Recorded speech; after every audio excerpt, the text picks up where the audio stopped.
প্ৰিয় বন্ধুসকল, আপোনালোকে নিশ্চয় ভাল আছে। আপোনালোকৰ ভাল আৰু সুস্বাস্থ্য কামনা কৰি আজি আৰু এটা ভিডিঅ' লৈ আহিলোঁ। তো মোৰ ছাগলী ফাৰ্মত আৰু এজন বন্ধুৱে ছাগলী এটা লৈ আহিছে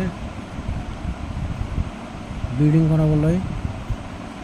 তো ছাগলীটো হ'ল ফেমেল ছাগলীটো হ'ল অৰিজিনেল ব্লেক বেংগল ছাগলী, বহুত দূৰৰ পৰা আহিছে। আৰু ছাগলী পালন ব্যৱসায়টা যেটা লাভদায়ক ব্যৱসায়, সেইটো আমি কেইটামান ভিডিঅ'ত উল্লেখ কৰিছোঁ। ছাগলী পুহিলে নিশ্চয় লাভ হ'বই।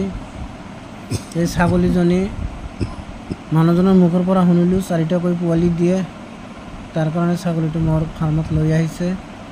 ছাগলীজনী আগত 4বাৰ পোৱালি দিছিল, 5বাৰ, এইবেলি 5বাৰৰ কাৰণে প্ৰেগনেণ্ট হ'ল। ছাগলীটো ভাল জাতৰ ছাগলী। তো তাৰ পৰা পোৱালি এটা ময়ো খুজিলোঁ, ভাল জাতৰ ছাগলী হ'লে পোৱালি এটা ময়ো ল'ম। ভিডিঅ'টো বিশেষ দীঘলীয়া নকৰোঁ, আজিৰ ভিডিঅ' এইখিনিয়েই। ভিডিঅ'টো ভাল লাগিলে চেনেলটো ছাবস্ক্ৰাইব কৰিব, লাইক কৰিব, শ্বেয়াৰ কৰিব, আৰু ফেচবুকত চাই আছে তেনেহ'লে ফ'ল' মাৰি এটা শ্বেয়াৰ কৰিব।